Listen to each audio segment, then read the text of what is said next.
Hello दोस्तों, welcome to news centre by Jeetu. आइए देखते हैं, आज हम देखेंगे दक्षिणी अमेरिका के कुछ महत्वपूर्ण पॉइंट जो आने वाले किसी भी स्टेट और यूपीएससी जैसी एग्ज़ामों में के लिए ज़रूरी हैं। खासकर ये वनडे एग्ज़ाम के लिए तो ज़रूरी ही हैं, लेकिन अन्य स्टेट एग्ज़ाम अर्थात बड़े एग्ज़ामों के लिए भी काफ़ी ज़रूरी हैं। तो देखते हैं, सबसे पहले कुछ महत्वपूर्ण पॉइंट हम देखते हैं जो दक्षिण अमेरिका के लिए ज़रूरी हैं। सबसे पहले देखते हैं कि दक्षिण अमेरिका में खेती योग्य सबसे कम ज़मीन है, तो ये भी इम्पोर्टेंट है। तो यहाँ पर कितनी खेती योग्य ज़मीन है, तो सिर्फ 10%। याद रख सकते हो, इतना बड़े महाद्वीप का सिर्फ 10% हिस्सा खेती योग्य है। और आगे देखते हैं, अधिकतर कृषि योग्य भूमि जो है वो किन देशों में है इसके, तो वो है अर्जेंटीना और उरुग्वे। दो देशों में अधिकतर खेती योग्य ज़मीन है, तो अर्जेंटीना और उरुग्वे। वहीं देखते हैं, इसे तीसरे नंबर पे इसका फैक्ट क्या है, विश्व का 3% गेहूँ, देख सकते हो कि गेहूँ उत्पादन में सबसे अधिक है। विश्व का 3% गेहूँ उत्पादित करता है दक्षिणी अमेरिका। वहीं देखते हैं, पंपास घास के मैदान कहाँ पर है, तो ये भी अर्जेंटीना में है और प्रमुख गेहूँ उत्पादक हैं। ये मैदान गेहूँ उत्पादक के लिए सबसे ज़्यादा फेमस है। वहीं अगला इसका फैक्ट देखते हैं, प्रमुख यहाँ की नकदी फसल क्या है, तो ये भी देखते हैं। प्रमुख नकदी फसल, तो यहाँ की प्रमुख नकदी फसल है कहवा। तो याद रखिएगा, प्रमुख नकदी फसल है कहवा। प्रमुख नकदी फसल है कहवा। और लाल मिट्टी यहाँ पर होती है, जो जिसे हम टेरेरोसा कहते हैं। यहाँ की लाल मिट्टी को क्या बोलते हैं, टेरेरोसा बोलते हैं, जो कहवा उत्पादन के लिए काफ़ी फेमस है, याद रखिएगा। वहीं देखते हैं, ब्राज़ील को कहवे का घर बोलते हैं, यह भी काफ़ी इम्पोर्टेंट है। ब्राज़ील को कहवे का घर बोलते हैं। और देखते हैं, साओ पालो, ये संसार की सबसे बड़ी कहवा की मंडी है, याद रखिएगा। साओ पालो संसार की कहवा की सबसे बड़ी मंडी है। वहीं देखते हैं, यहाँ पर कहवा के बागान को और क्या बोलते हैं, तो याद रखिएगा, यहाँ पर कहवा के बागान को फजेंडा बोलते हैं। देख सकते हो, यहाँ कहवा के बागानों को फजेंडा बोलते हैं। और साओ पालो यहाँ की सबसे बड़ी, यहाँ की ही नहीं संसार की सबसे बड़ी कहवा की मंडी है साओ पालो, याद रखिएगा। और देखते हैं इसका कुछ फैक्ट, विश्व का 33% कोको का उत्पादन करता है ये देश। तो ये महाद्वीप विश्व का 33% कोको का उत्पादन करता है। और देखते हैं, पंपास क्षेत्र में पोषक युक्त से पदार्थ अल्फा घास पाई जाती है। ये भी काफ़ी इम्पोर्टेंट है, आप कई बार एग्जामों में इसको देखे होंगे। यदि लास्ट ईयर के क्वेश्चन आप सॉल्व किए होंगे कि अल्फा घास किस महाद्वीप में पाई जाती है और ये है क्या, ये भी पूछा जाता है, अल्फा है क्या। तो ये दक्षिण अमेरिका में पाई जाने वाली पौष्टिक तत्वों से युक्त सबसे ज़्यादा घास है। तो ये पौष्टिक तत्वों से युक्त है। इन्हीं घासों को वहाँ पर चरवासी अपने पशुओं को खिलाते हैं और दुग्ध उत्पादन का कार्य करते हैं। तो ये काफ़ी इम्पोर्टेंट है अल्फा। आगे देखते हैं, इसे लूसर्न भी बोलते हैं, ये भी याद रखना, अल्फा घास को लूसर्न भी। और देखते हैं, वेनेजुएला यहाँ का उत्तरी भाग का एक देश है, तो ये पेट्रोलियम उत्पादन के लिए फेमस है, वेनेजुएला। वहीं देखते हैं, चिली, ये विश्व तांबे की राजधानी के नाम से फेमस है। तो चिली विश्व तांबे की राजधानी के नाम से फेमस है।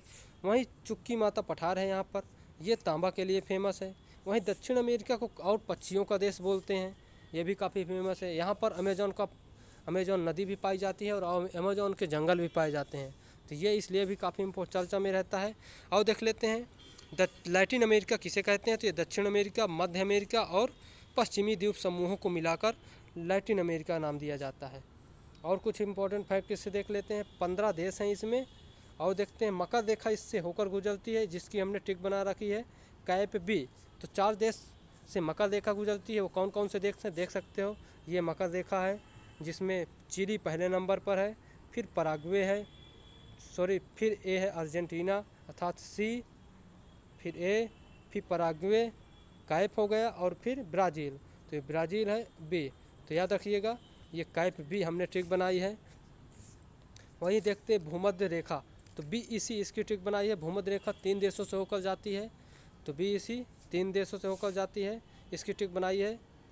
Brazil, Ecuador, Colombia, Brazil, Ecuador, Colombia, 3 देशों से होकर इसके जाती है। तो आइए देखते हैं मैप में क्या क्या इम्पोर्टेंट है। सबसे पहले देख लेते हैं, ये कर्क रेखा, वो भूमध्य रेखा कहाँ से जाती है, तो 3 देशों से होकर जाती है इसके। एक तो इक्वाडोर है, देख सकते हो, दूसरा कोलंबिया है, और तीसरा ब्राज़ील है। ब्राज़ील यहाँ का सबसे बड़ा देश है, और ये विश्व में भी चौथे या 5वें नंबर पर शायद सबसे बड़ा देश है ब्राज़ील। तो तो ये भी काफ़ी इम्पोर्टेंट है। ब्राज़ील मैग्नीज उत्पादन के लिए फेमस है, ये भी इम्पोर्टेंट है। आगे देखते हैं, यहाँ पर देख सकते हो इसके लैंड लॉक कंट्री कौन कौन है। तो इसके 2 लैंड लॉक कंट्री है, काफ़ी इंपॉर्टेंट है, एग्जाम में पूछा जाता है, बोलीविया और पराग्वे। ये अभी यूपी पीसीएस के एग्ज़ाम में पूछा गया था कि कौन से दक्षिण अमेरिका के देश समुद्र से सीमा नहीं बनाते। आप देख सकते हो 2022 का पेपर है, उसमें ऑप्शन था बोलीविया, उसका सही आंसर था। तो आप लोग यदि इन सेशन को अच्छे से देखोगे तो 2 या 4 क्वेश्चन मैपिंग से सॉल्व कर लोगे और सही हो जाएंगे। तो आगे देखते हैं, वहीं देखते हैं मकर रेखा कौन से देश से होकर गुजर जाती है। तो देख सकते हो कि चिली ये देश है, वहीं पर अर्जेंटीना, पराग्वे और ब्राज़ील है। तो 4 देशों से जाती है। वहीं देखते हैं इसको जियोग्राफिकल, इसका भौतिक देखते हैं मैप। तो पनामा स्थल संधि ये उत्तरी मैक्सिको से जोड़ती है, पनामा स्थल संधि देख सकते हो। वहीं देख सकते हो ओरिनीको नदी, ये इसके उत्तरी भागों में बहती है, ओरिनीको नदी, ये ओरिनीको नदी है। और देख सकते हो एंडीज पर्वतमाला यहाँ की सबसे बड़ी पर्वतमाला, लंबी पर्वत श्रृंखला है एंडीज, याद रखिएगा। ये 7000 किलोमीटर है, याद रखिएगा 7000 किलोमीटर है। देख सकते हो कि भारत अब कि ये उत्तर से दक्षिण यदि लंबाई देखोगे तो 3214 किलोमीटर है और 2933 पूर्व से पश्चिम है। लेकिन यहाँ की एंडीज पर्वत श्रृंखला 7000 किलोमीटर है, अर्थात भारत का 2 गुना उत्तर से पश्चिम कर दो तो तब जाकर इसकी लंबाई पूरी होगी, इतना लंबा है। वहीं देखते हैं अमेज़न नदी बहती है यहाँ पर, जो सबसे विश्व की चौड़ी नदियों में फेमस है। विश्व की सबसे चौड़ी नदियों में अमेज़न फेमस है। और देखते हैं टिटिकाका झील है, ये काफ़ी फेमस है। वहीं देखते हैं आटाकामा मरुस्थल, तो ये आटाकामा मरुस्थल काफ़ी फेमस है, ये भी दक्षिणी अमेरिका में है। और पराना और पराग्वे का मैदान भी काफ़ी फेमस है। तो पराना और पराग्वे का मैदान ये 2 नदियों के बीच में है, याद रख सकते हो पराना और पराग्वे। और इसे लापलाटा का मैदान भी बोलते हैं। और एकांगुआ चोटी, ये एंडीज पर्वत श्रृंखला की सबसे ऊंची चोटी है एकांगुआ, ये भी एग्जामों में पूछी जाती है। और देख सकते हो पेंटागोनिया का पठार है, ये भी शीतोष्ण पठार है, क्योंकि मकर रेखा के बाद पड़ता है इसलिए शीतोष्ण पठार है, अर्थात ठंडा पठार। देख सकते हो इसके पश्चिमी किनारे से कौन सी धारा बहती है, हम्बोल्ट की धारा है, ये एग्जामों में कई बार पूछी जाती है, मोस्ट इम्पॉर्टेंट है हम्बोल्ट की धारा, कि कौन से महाद्वीप के कौन से हिस्से से बहती है। तो ये दक्षिणी अमेरिका के पश्चिमी हिस्से से बहती है। तो ये काफ़ी इम्पोर्टेंट है, याद रखिएगा हम्बोल्ट धारा। और देख सकते हो फॉकलैंड द्वीप, यहाँ पर यूके का कब्जा है, ये विवाद का कारण होता है। यहाँ पर अर्जेंटीना कहता है कि ये द्वीप हमारा है, लेकिन ब्रिटेन यहाँ पर कब्जा किए हुए है।